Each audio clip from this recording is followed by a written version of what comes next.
Le Chovat Alvavot, lorsqu'il nous parle de la Avodat Hashem, il nous dit que l'homme qui veut vouloir être un véritable Oved Hashem, il faut qu'il se pose la question, c'est quoi tout d'abord être un serviteur?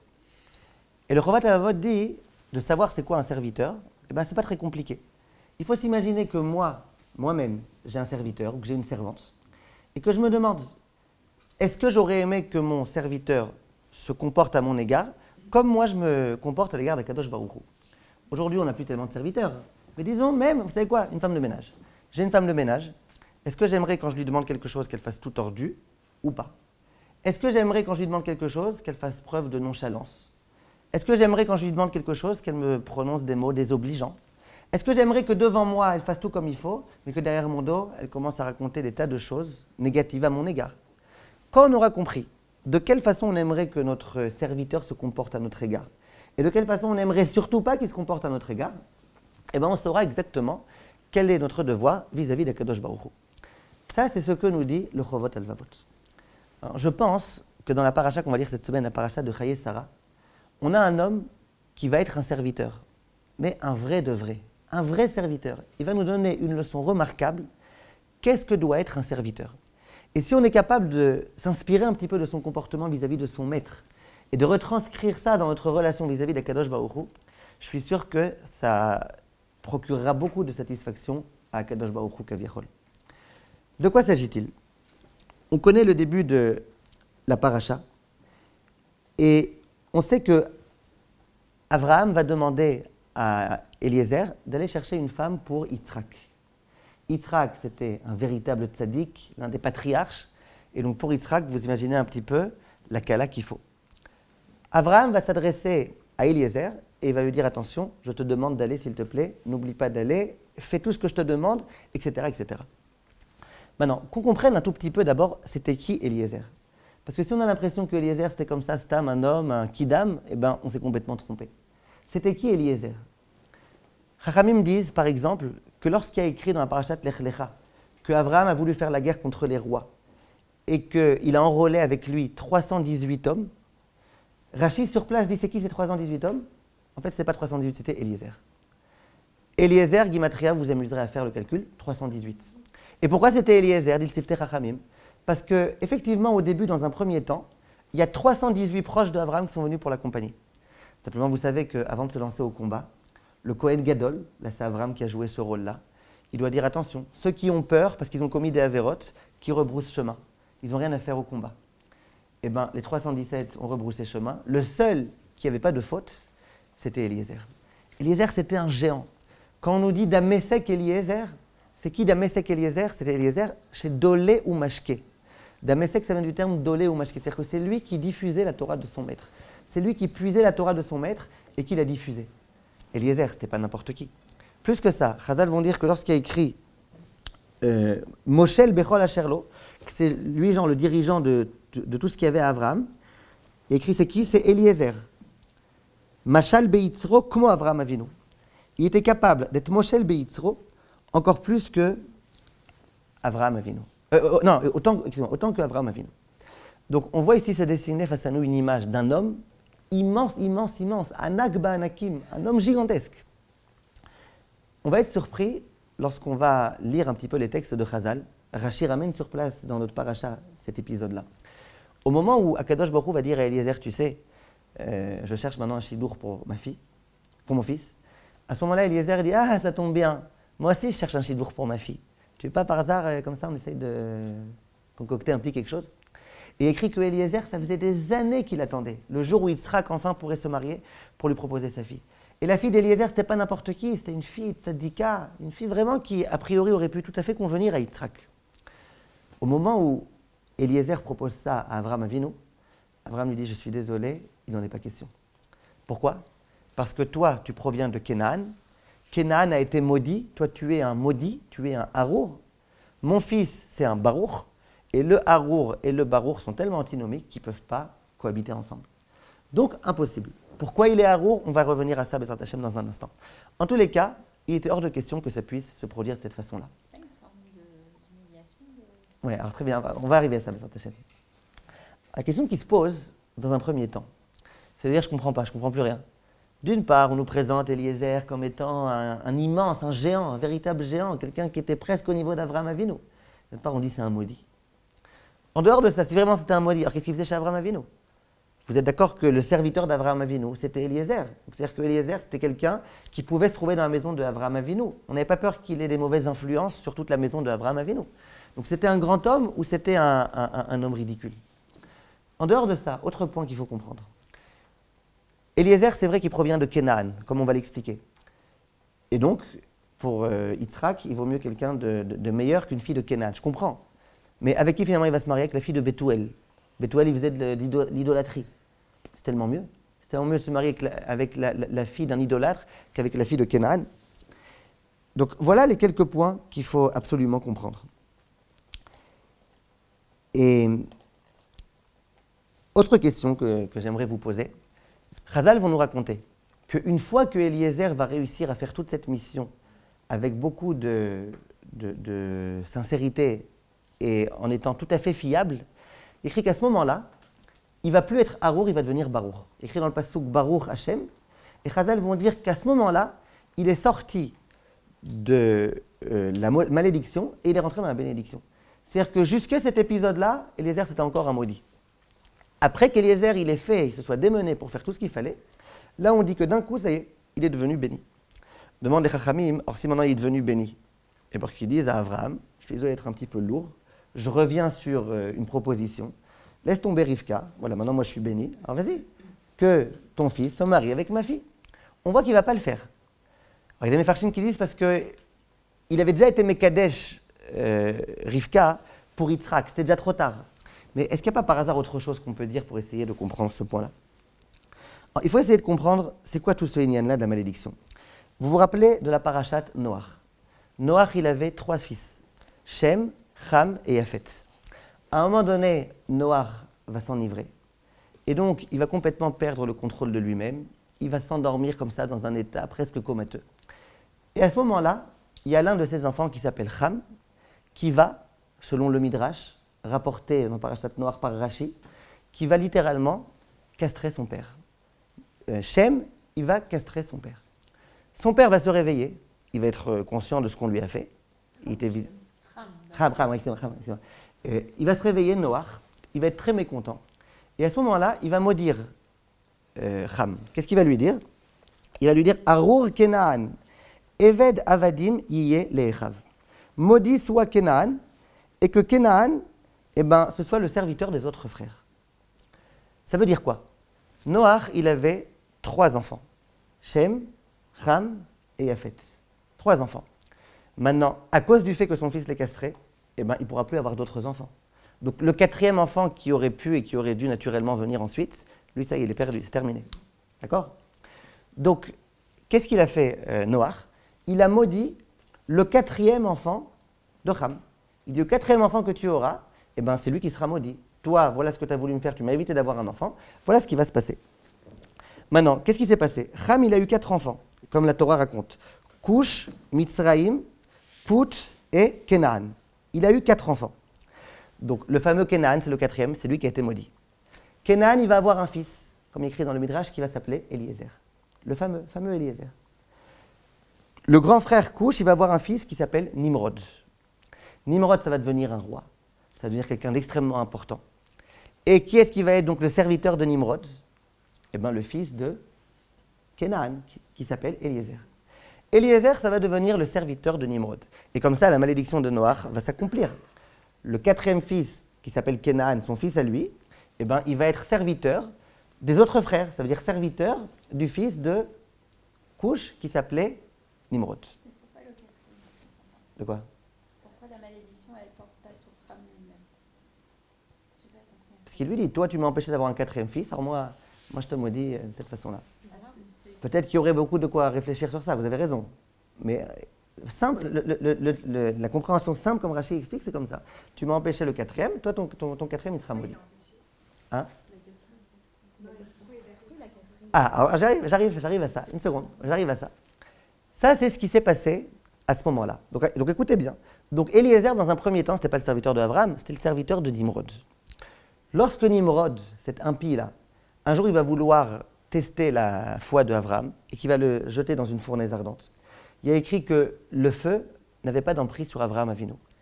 Et les gens qui étaient là-bas, ils étaient épatés de voir un homme qui était dans une fournaise ardente et qui restait comme ça, vivant, souriant, tranquille, peinard. Ils étaient tous comme ça, complètement ébahis. Et Nimrod, le premier, il écrit que quand Abraham est sorti comme ça, indemne, eh ben, ils ont tous commencé à lui offrir des cadeaux. Ils ont pensé que c'était un dieu presque, Abraham. Et bien Nimrod, lui aussi, lui a offert un cadeau. C'était quoi son cadeau? Il lui a offert son serviteur, qui s'appelle Eliezer.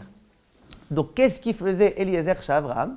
Eh bien, Eliezer, c'est le cadeau qu'a reçu Abraham de la part de Nimrod quand il est sorti indemne de cette expérience-là. Ça, c'est ce que Chazal explique. Maintenant, ça veut dire quoi que Kénaan a été maudit et donc, de facto, que Eliezer a été maudit? C'est quoi cette malédiction? D'où elle provient, cette malédiction? Chazal explique de façon très claire. Chazal disent, et Rashi aussi ramène ça sur place, donc ce n'est pas des Chazalim très lointains, c'est des Chazalim qui sont rapportés par Rashi. Chazal, ils disent comme ça. Cham, il a été voir ses frères, et il leur a dit, regardez un petit peu. Adam Arishon, il a eu 2 enfants, Caïn et Evel. Les 2, ils avaient le monde entier à se partager.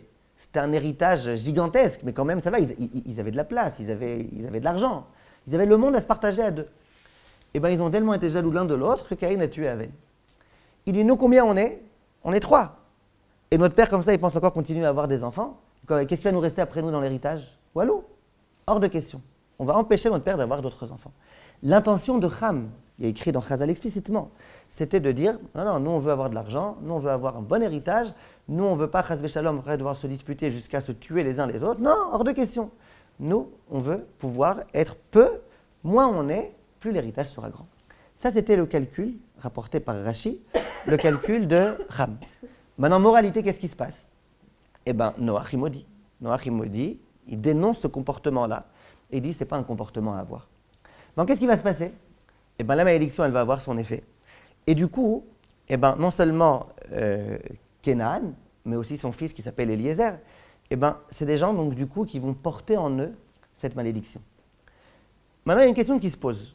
Si quelqu'un a, par exemple, des défauts, quelqu'un porte en lui ce grand défaut-là, qui est le défaut de Cham, de vouloir beaucoup d'argent, d'être prêt à tout. L'essentiel, c'est d'avoir de l'argent, d'avoir de la matérialité. C'est un grand défaut.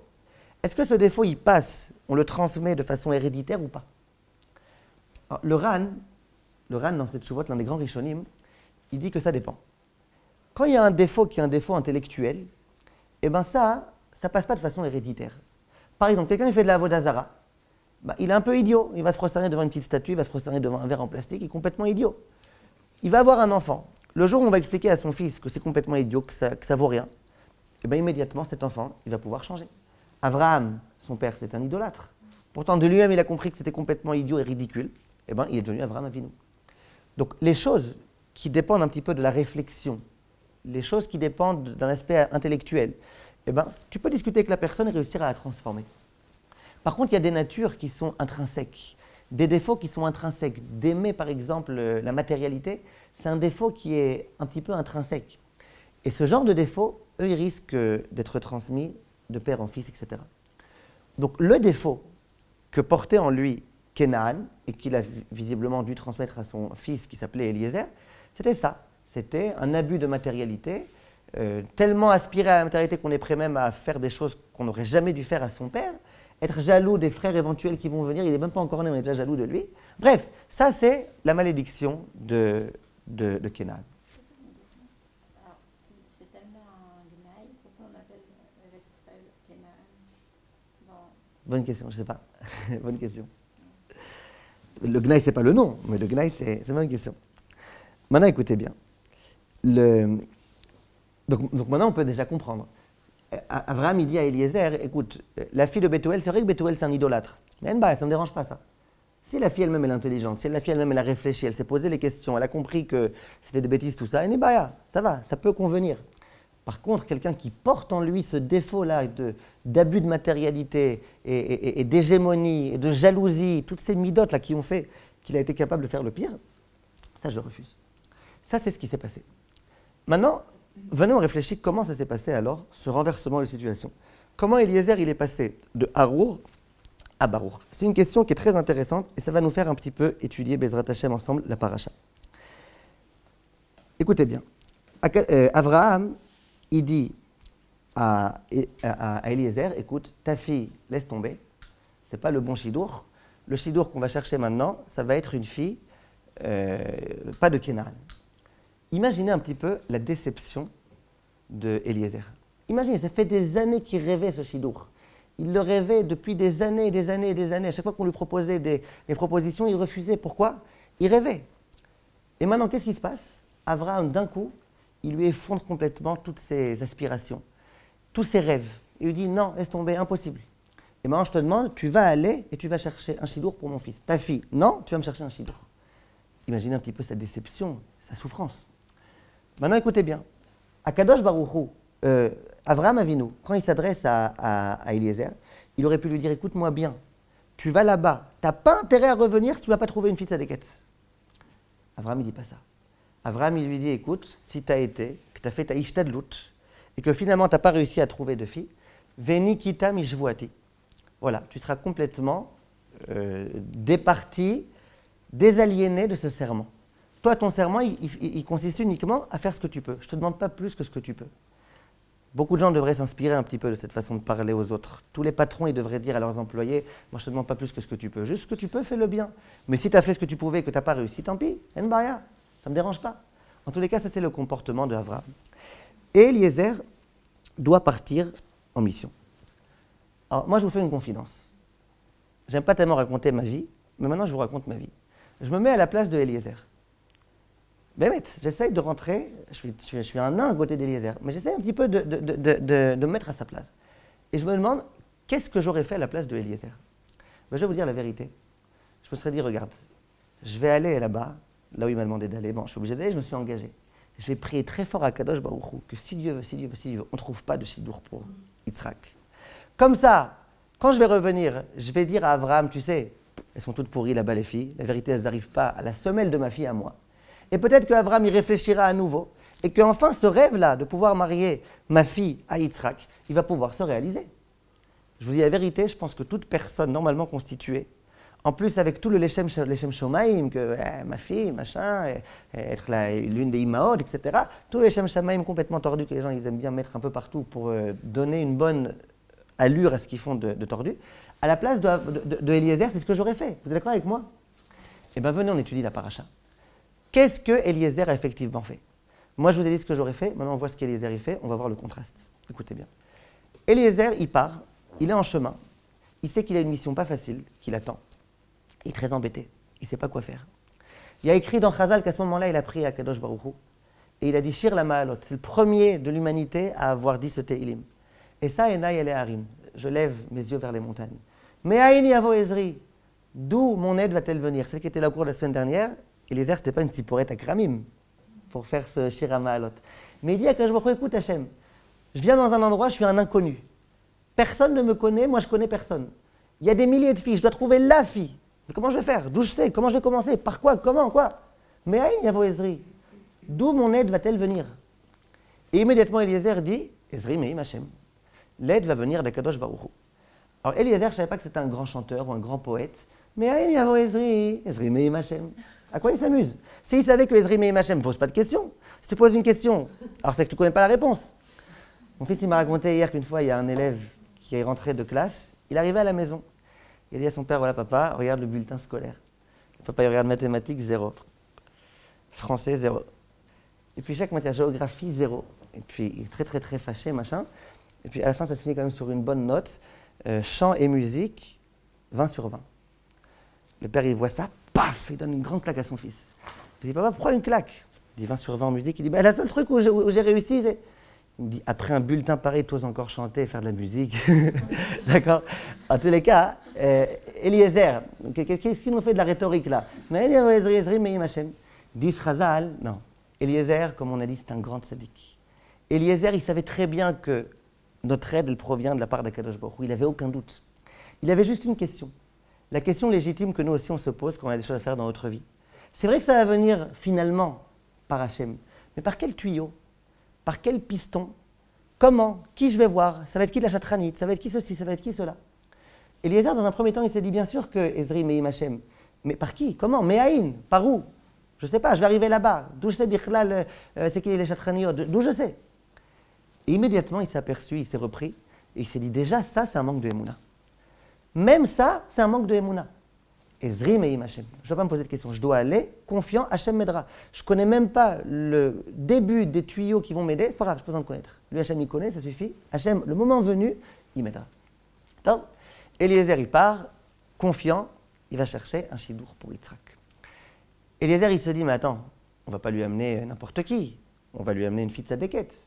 Donc, il propose à Kadosh Baruch Hu le deal qu'on connaît très bien. Il va lui dire, s'il y a une fille qui est tellement généreuse que lorsque je vais lui dire que j'ai soif, elle va non seulement me donner à boire à moi, mais aussi à mes chameaux. Eliezer, non seulement il prie pour trouver la bonne fille, or il sait très bien que s'il ne trouve pas la bonne fille et qu'il rentre à la maison, Abraham ne lui dira rien. Et en dehors de ça, il ne veut pas simplement trouver une fille. Il veut trouver une fille qui va faire une sacrée concurrence à sa propre fille. Puisque une fille qui va être capable d'être tellement généreuse, on a fait une fois tout un cours sur ça, tellement généreuse que quand je lui dis que j'ai soif, elle, par cet élan de générosité, elle me dit non seulement je te donne à toi, mais à tes chameaux, il y en a une sur terre, cette fille. Et même cette fille, on a l'impression qu'elle était au courant de ça, c'est ce qu'il fallait qu'elle réponde. Sinon, elle n'aurait jamais répondu du tout à la moindre virgule. Bref, Eliezer, il cherche le top du top, le meilleur du meilleur pour Yitzhak. Ensuite, venez, on continue à étudier la paracha. Vayomer Hashem, Elokei Adoni Avraham, Akren Alefanai Hayom, Ve'aseh Chesed im Adoni Avraham. Il demande à Eliezer, de la part d'Akadosh Baruch Hu, Hachem, s'il te plaît, sois favorable à l'égard de ton maître, à l'égard de Avraham. À nouveau, il prie pour son maître. Ensuite, il continue et il a écrit comme ça. Quand il a vu Rivka, donc il a vu un miracle, il a vu que l'eau, elle allait à la rencontre de Rivka. Donc il a compris que visiblement c'est elle. Qu'est-ce qu'il écrit à ce moment-là? Vayarot Eved Likrata. Le Eved, il a un nom, le Eved. Pourquoi on l'appelle sans arrêt le Eved? J'y reviendrai. Le Eved, ça veut dire Eliezer, eh ben, il a couru. Pourquoi? Il s'est dit, il ne faut pas que je la rate. Attends, elle est là, qui dit dans 2 minutes, elle va encore être là. Il court. Avec empressement, il ne faut pas rater l'occasion. Il a hyper envie de réussir dans sa mission. Après, il a écrit que quand il a commencé à voir que peut-être qu'elle allait donner à boire au chameau, il a écrit qu'il a été Ve'aish Mishtae, la date Mitzliach Hashem Darko Olo. Il a écrit que cet homme-là, maintenant on l'appelle l'homme, il était Mishtae. Mishtae, c'est quoi? Rashi, il a beaucoup de mal à expliquer c'est quoi Mishtae. À un moment donné, vous savez, Rashi, c'est le français, l'ancien français, il dit étourdi. Il était étourdi. Il était comme ça et il était un peu angoissé, savoir ça va marcher, ça va pas marcher. Il était hyper angoissé. Maintenant, une angoisse, on ne peut pas faire du cinéma, on ne peut pas faire semblant qu'on est angoissé. C'est-à-dire qu'il avait pris tellement à cœur cette histoire-là que du coup, il se demandait, ça va bien se passer, ça va pas bien se passer. Ensuite, au moment où il va voir que ça s'est bien passé, Vaïkod Haïsh, Vaïshtachu Hashem, il se prosterne devant Hashem. Vayomer Baruch Hashem, Elokei Adoni Avraham. Béni sois-tu Hashem. Asher lo azav chasdo ve'amito mi Hashem. Merci à Kadosh Baruch Hu que tu ne nous as pas abandonnés. Tu as réussi tu nous as fait réussir ce truc-là. Après, qu'est-ce qui se passe? Quand il arrive dans la maison de Bethuel, Bethuel, il lui donne à manger. Il écrit à ce moment-là dans le Passouk que Eliezer dit à Bethuel, non, d'abord on parle Inyanit, on parle, après on mange. Chazal, ils expliquent, et le Midrash dit que Bethuel et Lavan, ils ont voulu empoisonner Eliezer. Ils ont voulu empoisonner. Donc dans la nourriture, qu'est-ce qu'ils ont mis? Ils ont mis du poison. Pourquoi? Ils voulaient lui prendre toute sa richesse. Pas leur donner la fille et prendre toute la richesse. Maintenant, le malach est venu, et qu'est-ce qu'il a fait? Il a interverti les assiettes. L'assiette de Eliezer empoisonnée, il l'a donnée à Bethuel, et l'assiette de Bethuel pas empoisonnée, il l'a donnée à Eliezer. Maintenant, Eliezer, il a vu ça, il a compris qu'il y avait quelque chose. Il n'était pas idiot. S'il y a un malach qui a besoin de venir pour intervertir les assiettes, quand on a affaire avec des gens tellement one-touchy, il a compris qu'il y avait quelque chose. Dit le Al-Shir HaKadosh, mais alors s'il a compris que finalement son assiette à lui, c'était la bonne assiette, et que l'assiette de Bethuel, c'était l'assiette dans laquelle il y avait le poison, pourquoi il dit d'abord on parle et après on mange? Vas-y, qui meurt vite, Bethuel, qui meurt vite. Dit le Al-Shir HaKadosh, parce qu'il s'est dit, si Bethuel il mange immédiatement, il va mourir. Il va commencer à avoir les shivas. Et puis finalement, toute l'histoire du shidour, va savoir comment ça va se terminer cette histoire-là. Non, d'abord on est Soger Inyan, on fait le shidour, après mange et meurt. Ça ne me dérange plus. Ça veut dire que, je vous répète à nouveau, moi si j'avais été à la place de Eliezer, j'aurais dit, bah écoute, là il y a un simal mina shamaim, que c'est ma fille. Et donc quoi? Et donc j'aurais dit, écoute, vas-y, mange, après on parle, comme tu as proposé. Toi tu as proposé qu'on mange. Ah vas-y, viens on mange. Après, il meurt. Moi, je serais rentré à la maison. J'aurais dit, écoute, tu me proposes un chidour. Le seul chidour qui était peut-être convenable, regarde ce qui s'est passé. Son père, il est mort, machin, truc. Mais qui ça ne convient pas. Eliezer, non. Eliezer, il fait toutes les combines les plus précises, les plus intelligentes, les plus cherchées, pour faire en sorte que finalement, tout puisse, Be'ezrat Hashem, bien se terminer. Pourquoi il veut conclure Hein? Pourquoi il veut conclure avec un assassin? Non, parce que sa fille, elle était bonne. Il savait que c'était la fille. Il a eu tous les simanim qui montraient que c'est la fille. Même que la fille, elle est bonne, le père assassin, ça, non, il n'est pas peur. Non, Dans l'ADN, il y a un ouais. bug. Non, ça ne l'a pas dérangé. D'accord? Et après, pour terminer, avec la septième référence qui est écrite dans la Torah, Vaïk asher shama eved Avraham et divrehem, vaïshtachu artsa lachem. Quand il a entendu que finalement Bethuel était prêt à lui donner sa fille, et bien là, il s'est prosterné et il a remercié à Kadosh Baruch Hu. C'est intéressant, je vous ai dit que dans la paracha ici, à chaque fois qu'on parle de Eliezer, au lieu de dire Eliezer, on dit Eved Avraham, Eved Avraham, Eved Avraham. Pourquoi tu ne dis pas Eliezer? Quand tu parles de Lavan, tu dis Lavan. Quand tu parles de Bethuel, tu dis Bethuel. Quand tu parles de Rivka, pourquoi Eved? Parce que dans cette paracha-là, Eliezer il nous a montré c'est quoi être un Eved. Être un Eved, c'est être capable de laisser de côté complètement tous mes intérêts personnels, toutes mes aspirations personnelles, et de dire moi maintenant ce que je dois faire, c'est la volonté de mon maître. Mon maître, il me demande de faire quelque chose, j'oublie tout le reste et je fais ce que mon maître m'a demandé. C'est très difficile psychologiquement de laisser tout de côté pour dire maintenant, moi, ma mission, mon but, ce que je veux vraiment, ma véritable volonté maintenant, c'est ma fille, laisse tomber, de trouver maintenant une fille qui va être compatible pour Yitzhak et qui ne va pas être ma fille. Extrêmement difficile, mais il va le faire. Il va prier pour son maître. Qui t'a demandé de prier? Abraham ne t'a pas demandé de prier, il t'a demandé juste d'aller chercher une fille. Il va prier, il va prendre ça à cœur. On a l'impression que, ça y est, c'est devenu maintenant son aspiration, qu'il réussisse à trouver une fille autre que la sienne. Et bien ça s'appelle être un Eved.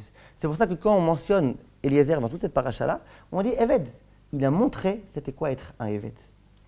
Si on comprend bien cela, on peut maintenant comprendre comment, grâce à cet acte d'héroïsme, à cette démarche héroïque, il a réussi à passer de Harour à Baruch. Là, c'est le Shem Mishmuel qui explique. Il dit, c'était quoi la malédiction? C'est que toi, Kénaan, tu es égoïste. Toi, Kénaan, tu penses qu'à toi. Toi, Kénaan, tu aimes la matérialité. Toi, Kénaan, tu es prêt à tuer ou à castrer quelqu'un juste parce que toi, monsieur, tu as besoin de. C'est quoi cet égoïsme-là? C'est quoi? C'est ça, le gène que portait en lui cet homme-là, qui s'appelait Kénaan.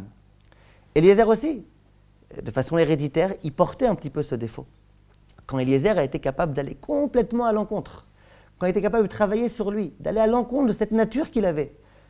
Dans cette situation-là, Ham, vous avez vu ce qu'il a fait pour un peu d'argent. Eliezer, qui faisait des choses de Shem Shamaim, a fortiori que Eliezer, il aurait dû ne pas prier pour que ça réussisse et ne pas faire toutes ces ishtadlouyot-là pour que ça réussisse. Eh bien, Eliezer, il ne l'a pas fait. Quand il ne l'a pas fait, il a réussi à complètement retirer, à complètement briser ce défaut qu'il portait en lui et qui était « ne pense qu'à toi ».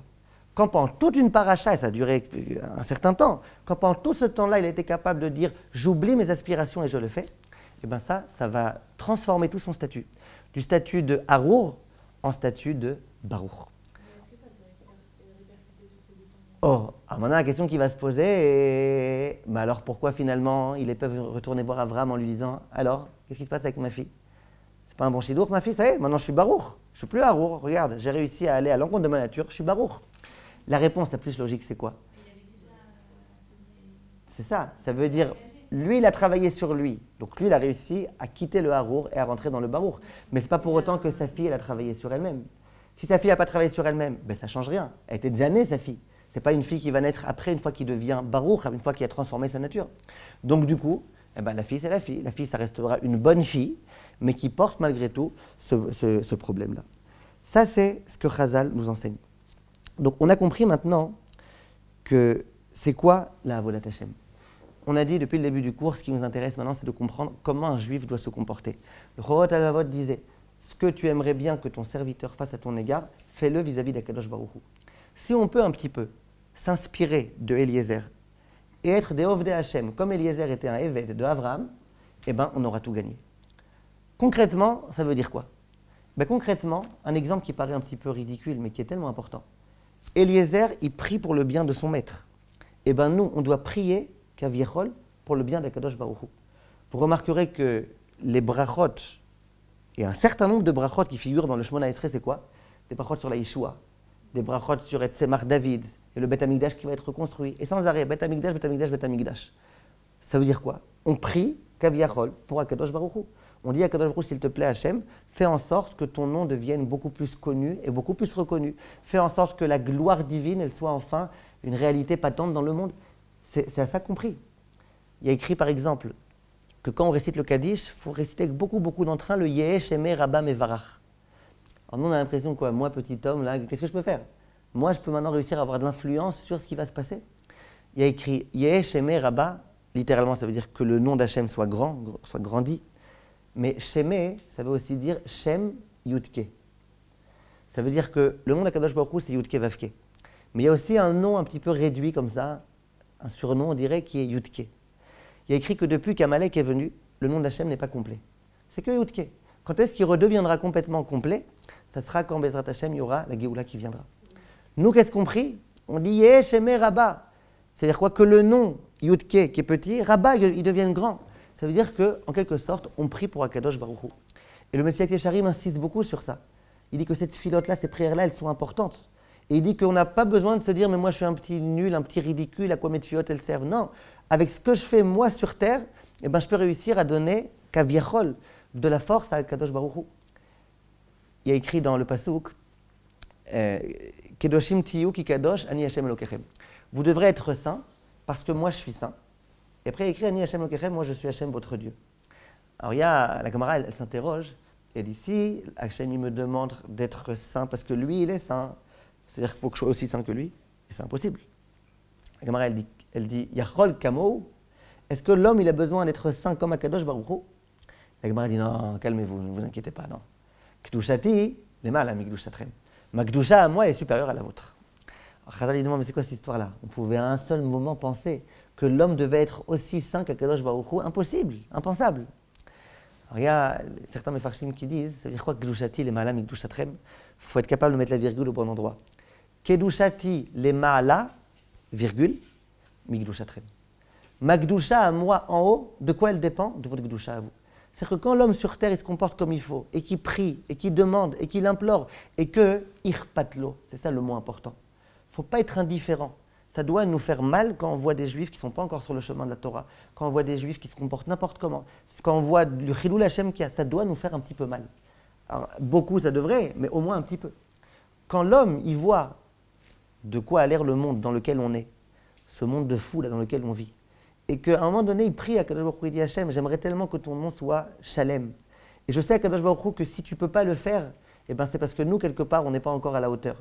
Mais on va essayer, on va se renforcer, on va faire du Zikouï Arabim, on va faire tout ce qu'on peut. Et bien dans cette mesure-là, Bezrat Hachem, on pourra réussir à être un vrai serviteur. Serviteur d'Hachem, tu mets tous tes shikoulim de côté et tu pries. C'est quoi le problème? C'est qu'on prie tous pour que le Mashiach vienne. Mais est-ce que tout le monde veut vraiment que le Mashiach vienne? Prenez ce grand chef d'entreprise aux États-Unis. Toute sa richesse, elle est dans son entreprise. Il sait que si, et il a déjà pensé plusieurs fois à faire sa alia, il sait que le jour où il fait sa alia, c'est fini. Laisse tomber. Tout son argent qu'il a mis de côté, il va arrêter de se fructifier. Bon, le bonhomme, il prie pour que le Mashiach vienne. Mais il veut vraiment que le Mashiach vienne. Mashiach vienne, ça veut dire ton entreprise, tu la fermes, maintenant tu vas te débrouiller en Israël. Et bien il y a des gens, et ils vous le diront, qui disent, moi quand je fais cette bracha, j'arrive pas à faire avec Kavana, j'arrive pas. Et moi je suis très content aux États-Unis, j'ai pas envie maintenant d'aller et de devoir galérer en Israël, comme tous les gens qui sont en Israël, Kaniré, ils galèrent. Non, moi je veux pas. Ça veut dire quoi? C'est-à-dire que le bonhomme, eh ben, ces shikoulim, ils ont pris le dessus, ils ont pris le devant, par rapport aux shikoulim d'Hachem. Hachem, il veut que le Beth Amikdash soit reconstruit, que tout le peuple juif se retrouve en Israël. Hachem, il veut. Tu n'es pas capable un peu de faire abnégation de tes aspirations, de tes désirs, et d'accepter de prier pour ce pourquoi il faut prier? Eh ben, si on n'est pas capable, c'est quelque part qu'on n'est pas encore suffisamment d'AFD Hachem.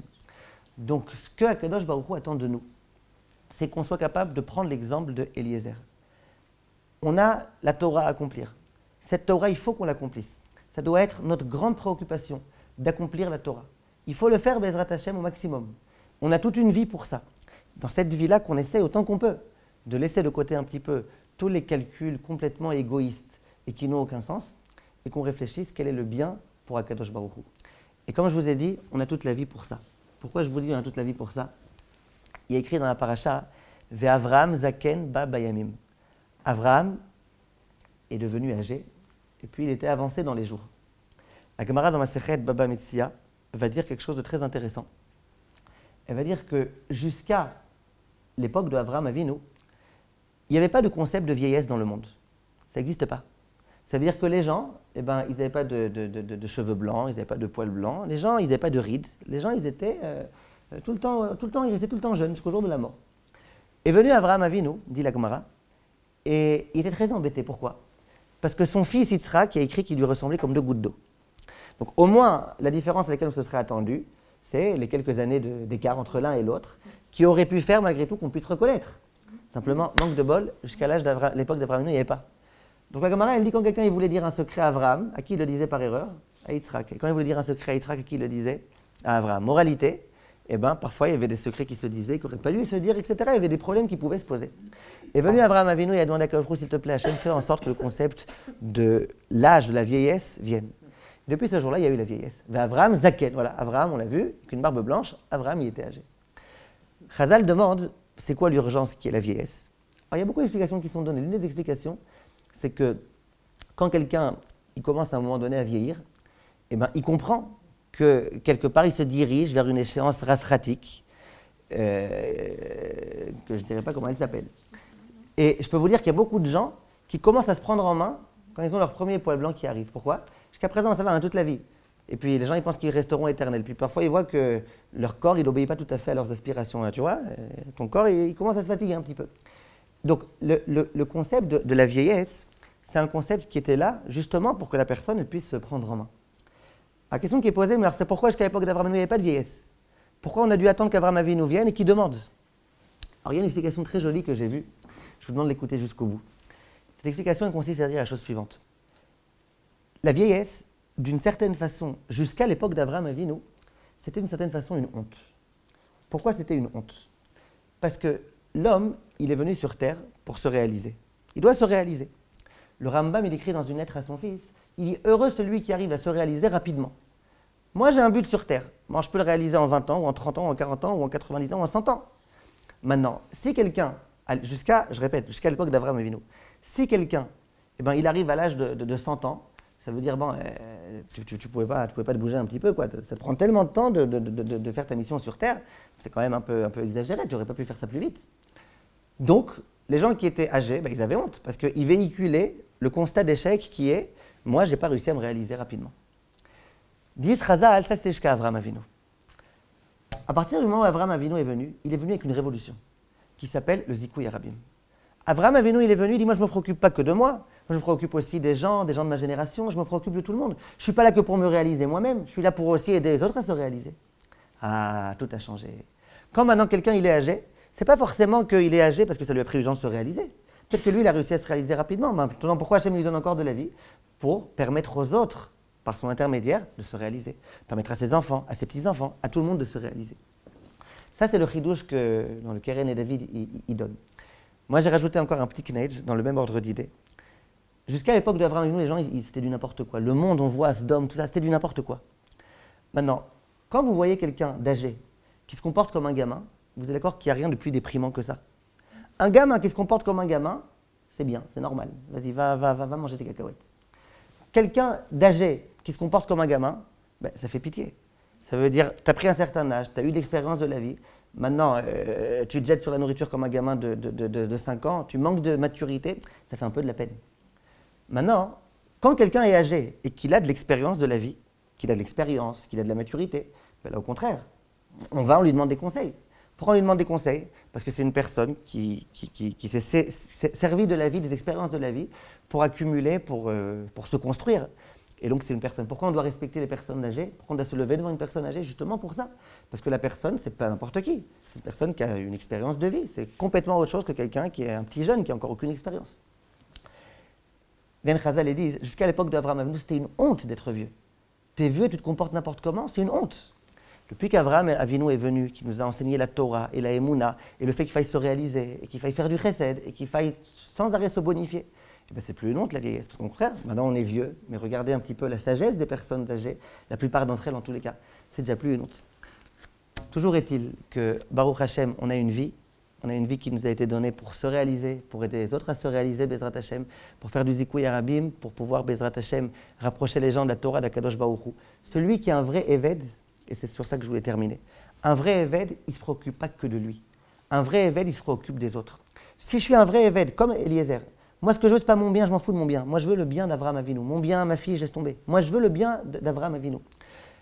Si je suis un vrai Eved, si je suis un faux Eved, eh ben, imaginez qu'on soit plusieurs Avadim, c'est moi qui vais être le meilleur. Donc, je vais empêcher les autres de faire ce qu'ils doivent faire, comme ça, moi, je serai le meilleur. Mais si je suis un Eved comme Eliezer, au contraire, plus on sera de bons Avadim, plus notre maître il sera grand. Eh ben, c'est un petit peu l'état d'esprit. Si je ne suis pas un vrai Eved Hashem, il faut que moi, je sois le meilleur. Si moi, je suis le meilleur, voilà, moi. Si par contre, au contraire, je suis un Eved Hashem, moi, ce que je veux, ce n'est pas moi. Ce que je veux, c'est que le nom d'Hachem soit grandi. Donc, plus on sera de Talmidei Chachamim, de Tzadikim, de gens qui feront des Télim, qui feront attention à leur lachon arabe, plus on sera de gens de ce genre-là, plus le nom d'Hachem sera grand. Et donc, on fera un maximum de Zikouï Arabim, un maximum de choses. Et c'est ce qu'Akadosh Baruch Hu attend de nous, Bezrat Hashem. Merci de votre attention.